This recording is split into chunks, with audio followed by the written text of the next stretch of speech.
Hello, Mark. I'm Mike. This is my reading for World Cinema. No sex, no violence, just film. Despite its severe Islamic censorship and taboos, Iranian cinema attracts a world cult following, says Joe Brown. Imagine yourself as a filmmaker in post-revolutionary Iran.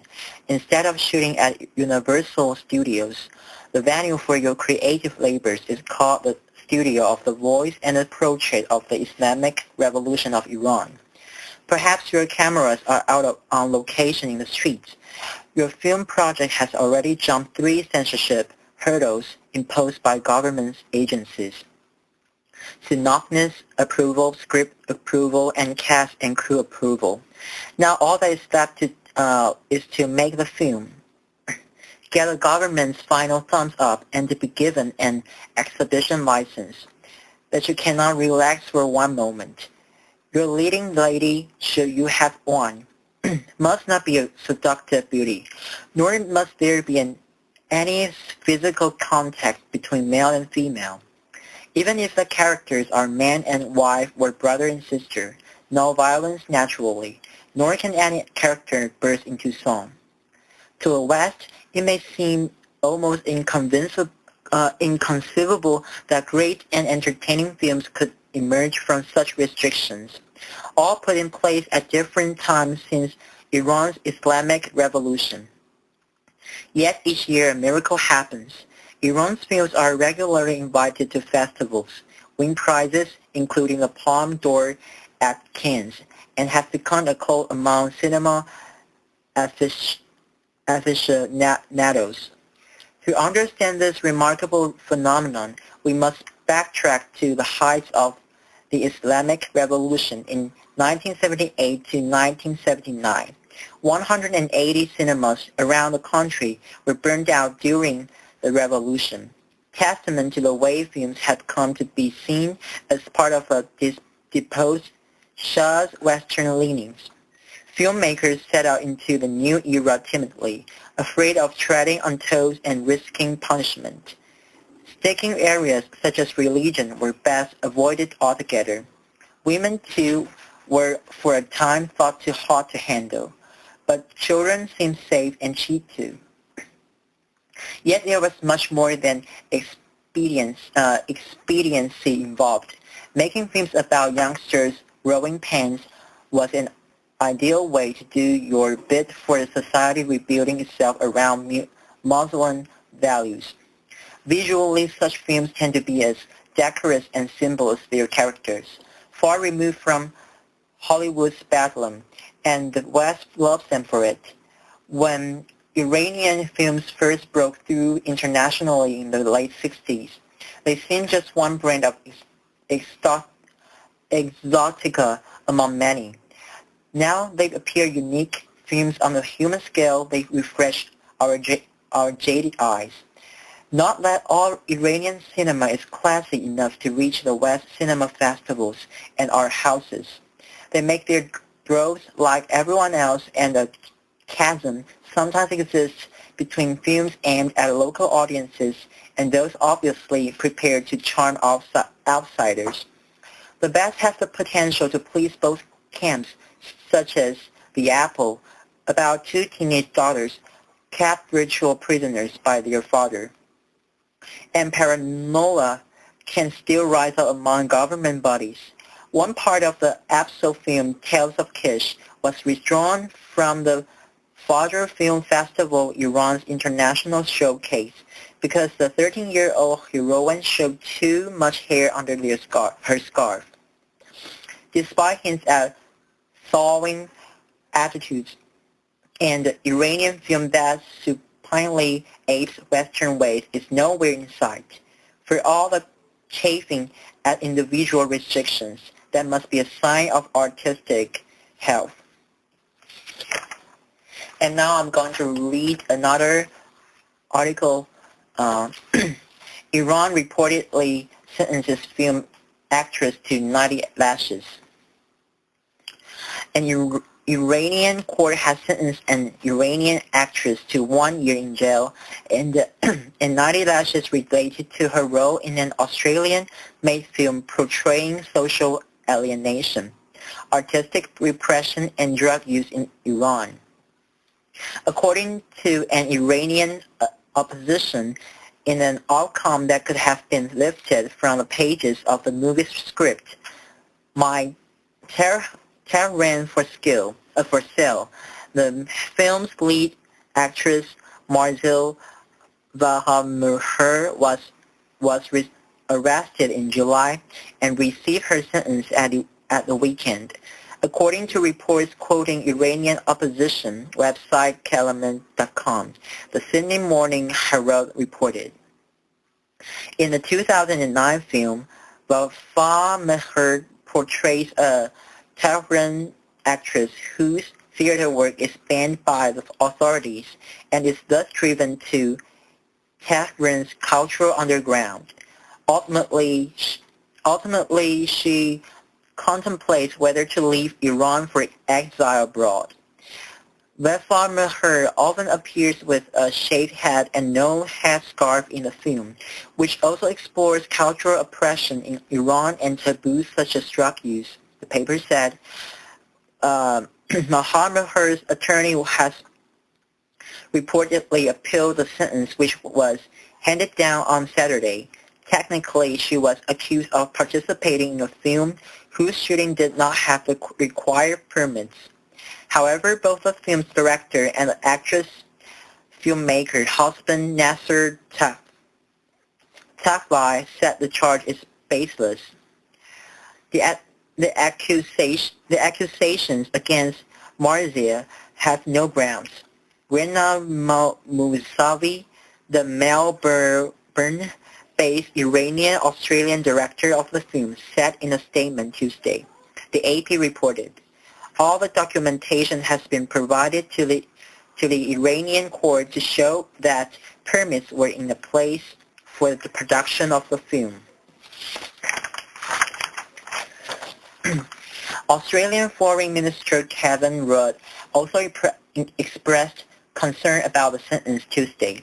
The Australian government condemns the use of cruel, inhuman, or degrading treatment or punishment, and is deeply concerned by reports that Ms. Marzia Vahamurher has been sentenced to 1 year in jail and 90 lashes for her role in an Australian-produced film. A spokeswoman for Rudd said in a statement, the AP wrote, the Australian government urges Iran to protect the rights of all Iranians and foreign citizens. Iran's Orwellian justice system has provoked past controversies. Last year, for example, Iranian courts approved a death by stoning sentence for Sakineh Mohammadi Ashtiani, a woman accused of adultery and murder charges. Ashtiani's sentence was stayed, but only after a global outcry from international human rights groups. A moratorium had been declared on stoning in 2002, but the nation's Islamic courts have continued to hand down stoning sentences in accordance with the strict wording of the law.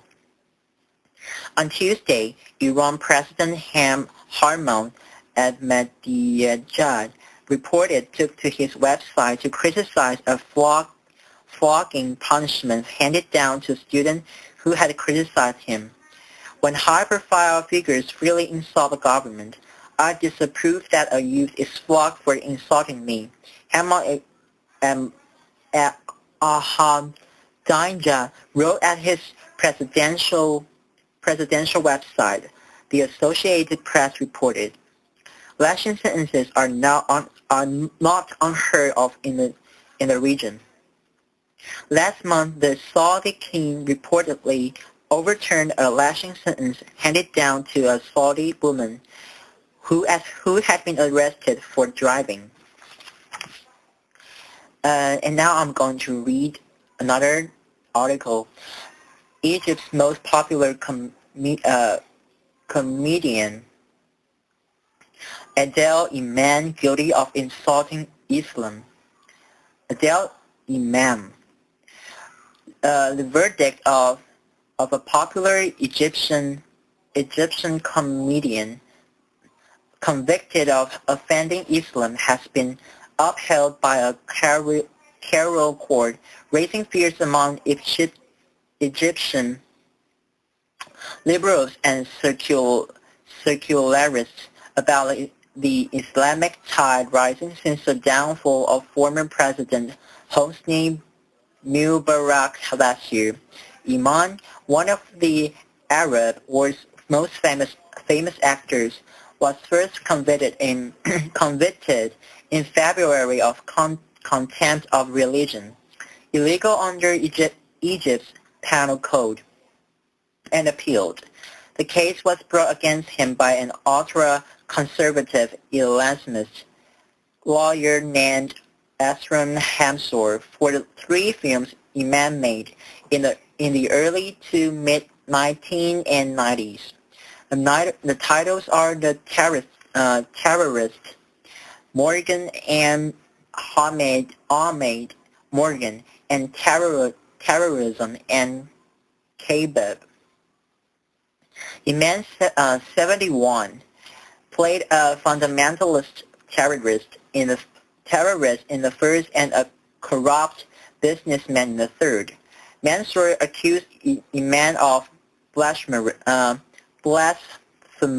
mocking of Muslim symbols like beards and the jilbab, a loose fitting robe worn by some Muslims. The sentence was 3 months in jail and 1,000 Egyptian pounds, around $170. Imam's lawyers have said they will appeal the verdict that was given on the wrong legal basis. My client's films were certified, not censored, by surveillance authorities before their release to the public. Lawyer Sawad Hussein told Reuters today. Condemnations poured in from Egypt's art world and beyond. The Egyptian Creativity Front said the ruling world would limit the freedom of expression and lead to restriction on art. Author of the Yacubian building, Ella Aswani said on Twitter that he disagrees with Imam politically, but the ruling sends Egypt back to the darkness of the Middle Ages. This is an unimaginable crime of principle in developed nations, Aswani wrote. A similar situation arose in January when a case was brought against Coptic Christian businessman Naguib Sawiris by Islamist lawyers for tweeting a cartoon of Mickey Mouse with a long beard and Minnie Mouse with her face veiled. The case was later thrown out. In January, Islamists won about 3/4 of the seats in Parliament, and several Islamist candidates are front-runners in next month's presidential election. The conviction of an Arab icon with a career spanning half a century has liberals shuddering. Imam's case will make any writer, director, or actor think before considering the role of a Muslim figure. Egyptian entertainment reporter Tarek El-Shinawi told Al-Aram newspaper.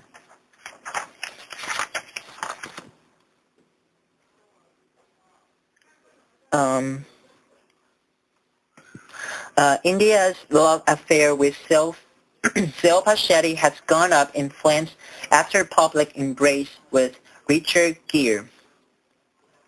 Crowds burned posters of the celebrity Big Brother winner and the American actor in protest at their behavior. Flames of hate Ms. Shetty's poster is burned in Bhopal picture. TV news bulletins repeatedly show Gear 57 kissing the 31-year-old actress during an AIDS awareness rally. Religions, fundamentalists, and Hindu nationalists consider any display of public affection taboo. It is all worse than when the pair in question are unmarried. And a further aggravating factor is that Gear is a non-Hindu foreigner. The pair had appeared at a press conference in New Delhi as part of a campaign to preach safe sex to truck drivers in India, the country with the world's largest proportion of HIV sufferers. No condom, no sex. Gear shouted in Hindi to thousands of truckers who roared his words back in unison at a dusty fairground. They whooped and whistled as Gear swooped on Miss Shetty to kiss her on her hand and cheek. Nationally, however, the reaction was in violent disapproval.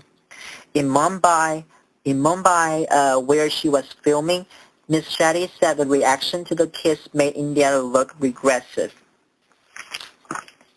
Defender Silpa's defense actor Richard Gere's actions and dismissed the reaction as the work of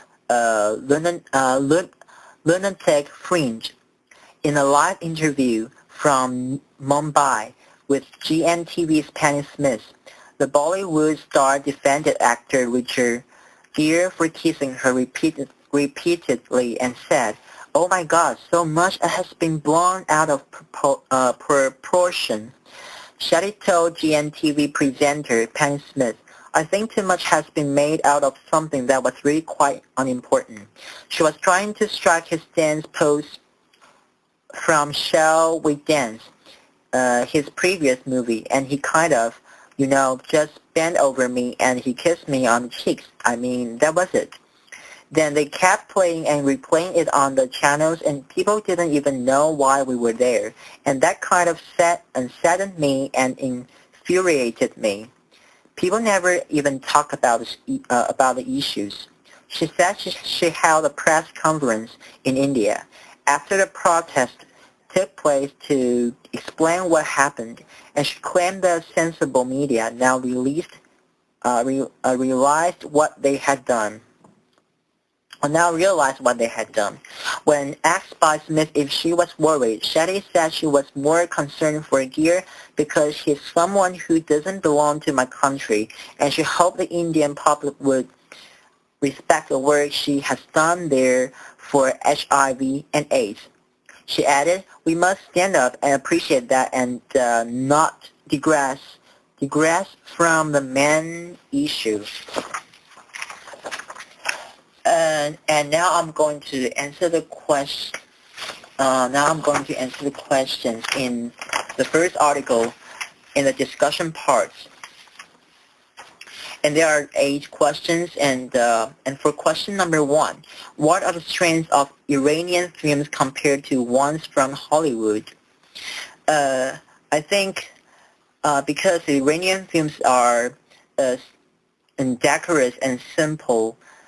As their characters, because Iranian films are more, maybe it's more elegant in their plot or something like that, and I think the Iranian films are far removed from Hollywood's bedlam, and because according to the article, the content of the article, we can see that Iranian films are more unique in some way, and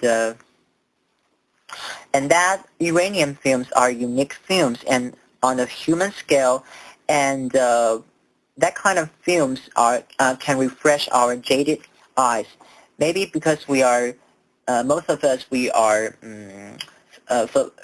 very quite familiar with some kinds of movies, but Iranian films are unique and have some special, maybe a special plot and special uh, and something interesting that can attracts our the maybe audiences attract attention. So I think that's the strength of Iranian films compared to the films from Hollywood. And for question number 2, what kind of films in Hollywood good at making?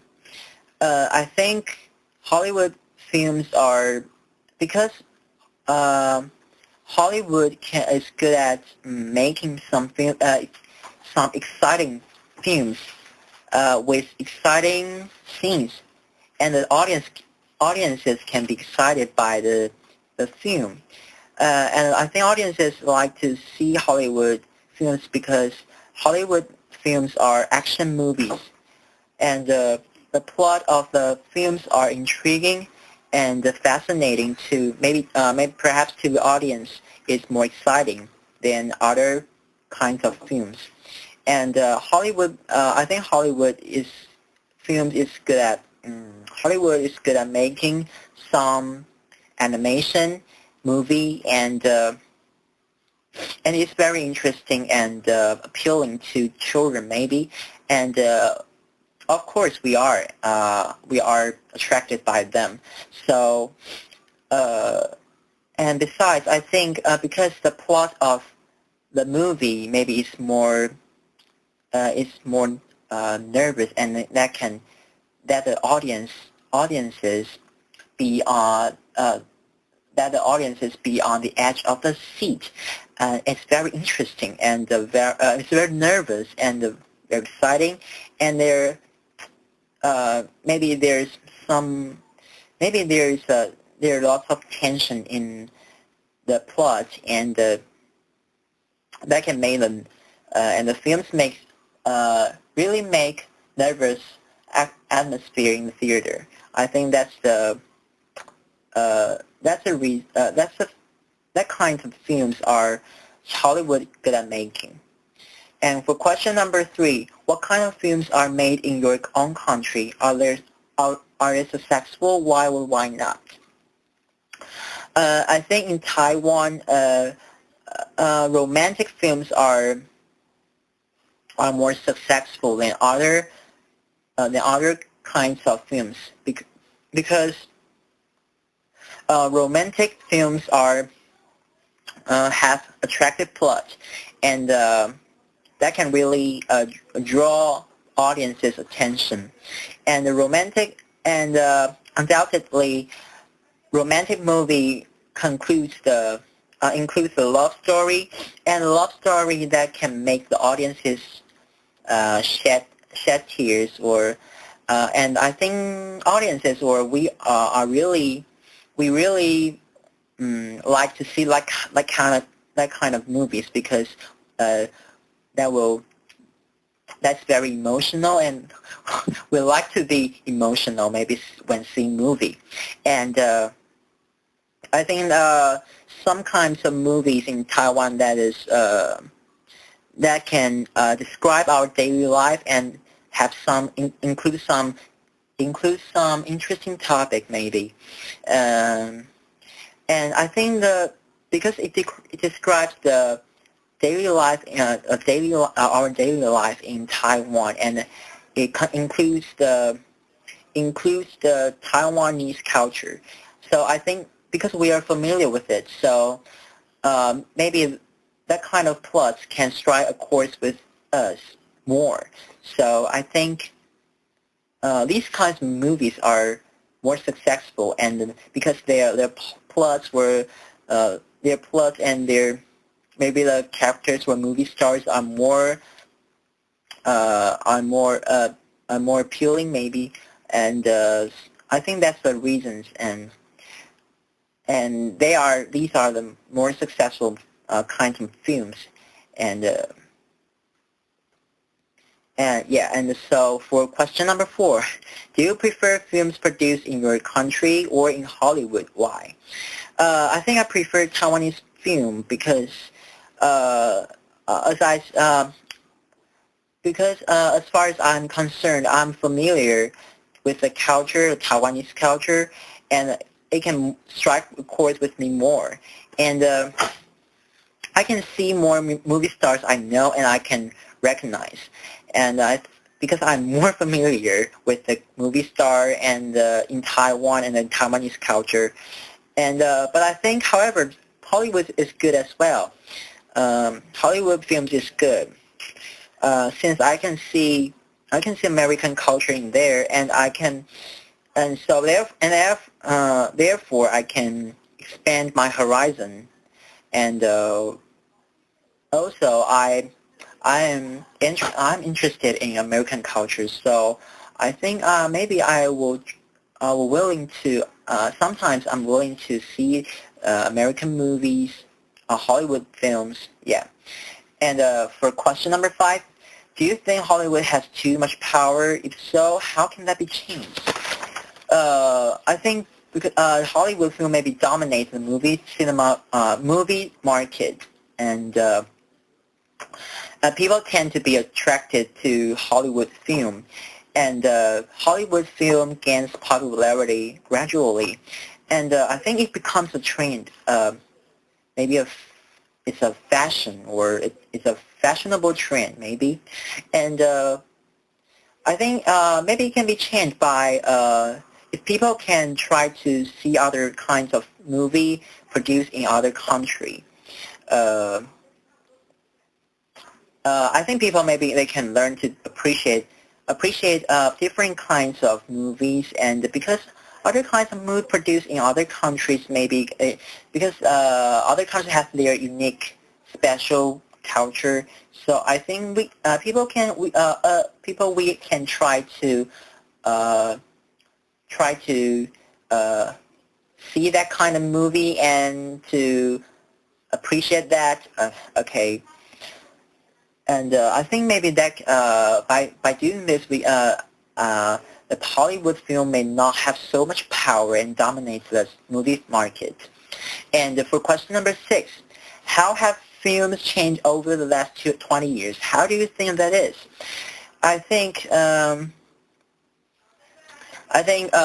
films have changed over the last 20 years because plot is becoming more interesting and appealing more, and the materials are more exquisite, and the quality is becoming higher and higher. In every film scenes are marvelous. I think in nowadays the films can make the audience's eyes stick to the scene, and I think nowadays movies are films are the filmmaker are willing to spend more money to make a good film and to produce a masterpiece, and it really did cost lots of money, and I think that's because filmmakers want to make a masterpiece and they want to do a good job to make a good film. So I think that nowadays movies are becoming more amazing and more majestic, maybe. Okay, and so for question number 7, do you think the cinema will still exist in 100 years time? How will it have changed? And I think absolutely it will. It will exist in hundreds of years because cinema is a good entertainment. It's a good recreation, and it has already become a culture indeed. I think. I think it will continue existing for hundreds of years. And I think in the future, maybe perhaps the movie will change a lot in materials they use to make films. And I think the quality of the movies will be coming higher and even higher. And I think it will form a new, I think the films in the future will form a new era of the cinema. And for the last question, question number 8, will other countries ever be able to match the power of Hollywood to make films? I think other countries and can also be able to to match the power of Hollywood to make films because every country they have their own culture, their unique special culture, their distinctive culture. And I think if they can develop their culture and they can develop their culture well and apply their distinguished culture to the movie, and if they can do so, it will become a novel and special films. And I think by doing this, they can compete with the Hollywood films, and they can try to be the top, and maybe they can try to suppress the Hollywood films, and maybe sometimes in the maybe in the future, the films from other countries will dominate the cinema market maybe in the future. And that's all the answers to all the questions in discussion part. Thank you.